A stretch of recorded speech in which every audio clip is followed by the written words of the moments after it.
Dans ce module de formation sur la culture du fruit de la passion, nous allons vous donner les raisons pour lesquelles vous devez absolument vous lancer dans cette culture, surtout en 2025. Pourquoi se lancer dans la culture du fruit de la passion? C'est dans cette vidéo.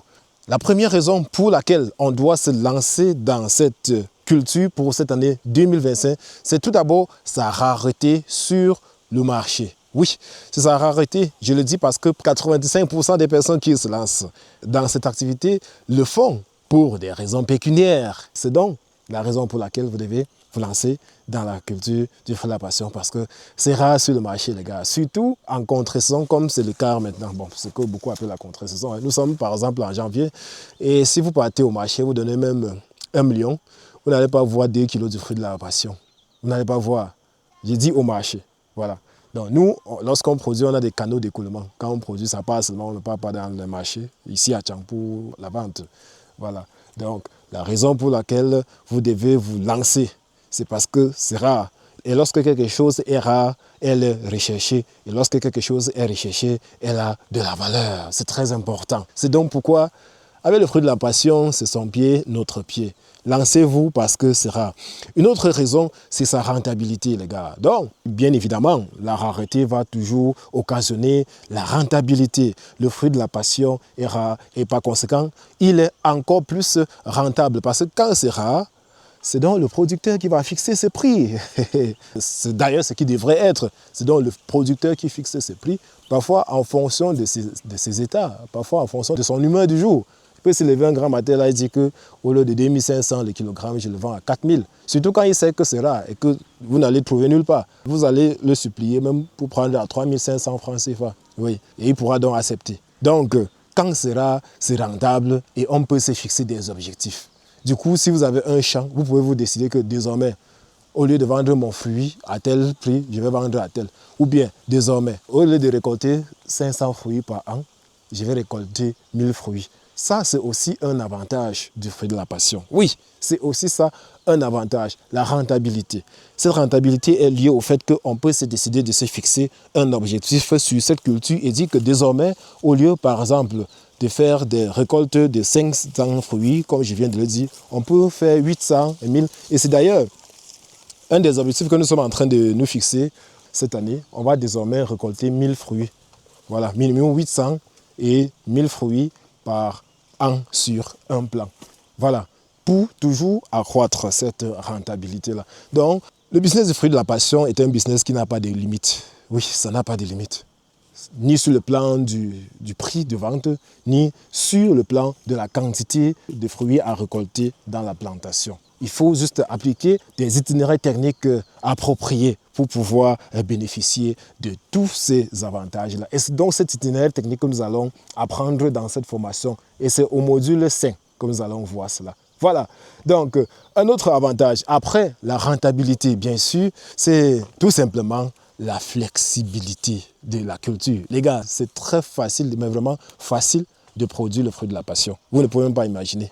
Ce n'est pas une culture qu'on peut comparer avec une autre culture. Hein. J'ai déjà fait plusieurs cultures, mais je ne peux pas comparer le fruit de la passion avec d'autres cultures. Je dis seulement que c'est la meilleure. Il n'y a pas de comparaison à faire. C'est la meilleure culture en termes de flexibilité et consort. Ce n'est pas compliqué. À partir du moment où vous avez donné ce que le fruit a besoin, ne vous inquiétez pas. Il n'y aura pas trop de stress lié au changement climatologique et consort. Parfois, l'excès de pluie ne dérange pas trop. Bon, surtout dans des conditions où nous sommes en zone tropicale et consort. Les pluies que nous recevons ici, ça ne peut pas trop nuire à nos plantes et consorts. Le soleil aussi, à partir du moment où on a un système d'irrigation, le soleil qui frappe, généralement, ça ne détruit pas les plantations tant qu'il y a un système d'irrigation. Donc c'est tellement flexible, cette flexibilité et cette résilience, je peux appeler ça flexibilité et résilience. C'est ça qui fait aussi la force de cette culture. Une autre raison qui doit vous pousser à vous lancer dans la culture du fruit de la passion, c'est le fait que vous pouvez contrôler le projet à distance. Aujourd'hui, je comprends beaucoup parce que je suis en contact avec beaucoup de personnes qui sont ailleurs et veulent investir au pays. Il y a beaucoup qui nous posent des questions sur des cultures qu'on peut lancer et contrôler à distance. Oui, le fruit de la passion en est une. Vous pouvez lancer cette culture-là et contrôler à distance, à condition qu'il y ait une personne de confiance sur place en train de suivre le projet. Cependant, cette personne doit être formée au même titre que vous qui suivez le projet à distance. Voilà, donc en contrôlant le projet à distance, rassurez-vous d'être formé et d'avoir formé l'exécutant qui est sur le terrain.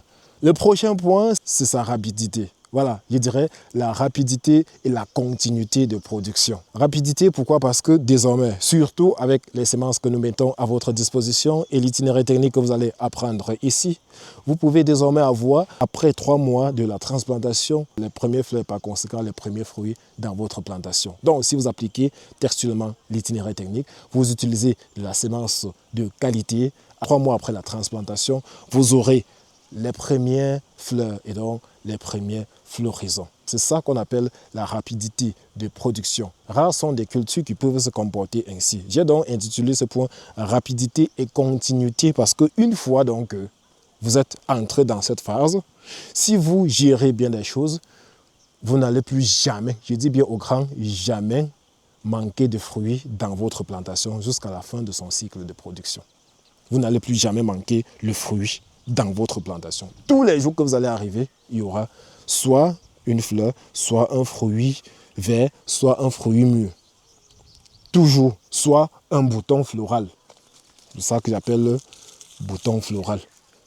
Oui, c'est ça. Il y aura toujours quelque chose.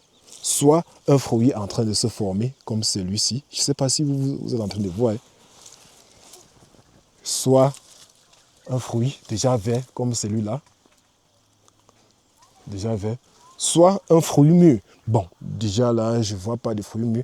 Mais si on fouille partout, même au sol, on va en trouver. Oui, on fouille partout, même au sol, on va en trouver. Bon, déjà, il y a l'autre que j'ai ramassé tout à l'heure là. Je l'ai mangé parce que moi, ça ne me laissait pas. Mais comme je suis concentré sur la formation, il y en a un peu de partout. Si on fouille là, on va en trouver. Il y en aura toujours. Donc, la rapidité et la continuité. Nous sommes en pleine saison sèche, mais les fruits sont là comme si nous étions en saison pluvieuse. Et lorsqu'il va pleuvoir, ça sera encore pire. Ça, c'est l'avantage lié à cette culture. Contrairement aux autres cultures qui ont des saisons. Chez nous, nous n'avons pas de saison. C'est vrai que pour des fruits de la passion qu'on récolte juste là, il y a des plants qui ont grandi il y a de ça 4 ans, 5 ans. On a aussi vu ça pousser comme ça.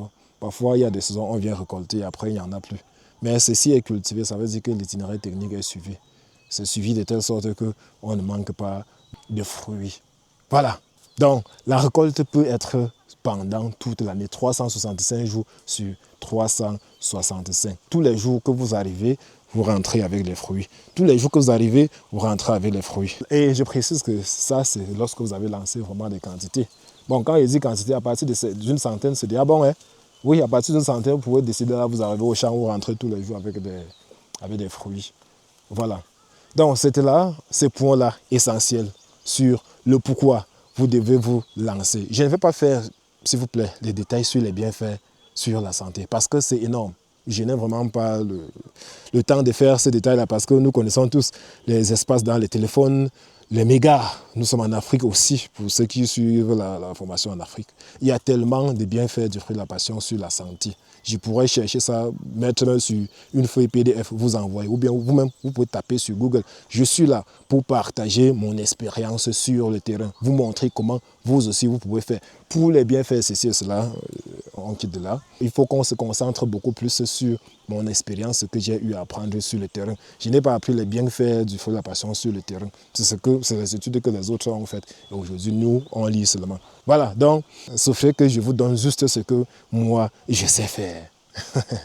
Ok, mesdames et messieurs, on se prend au prochain point qui est consacré à l'espace minimum à disposer pour pouvoir lancer un projet de fruit de la passion rentable.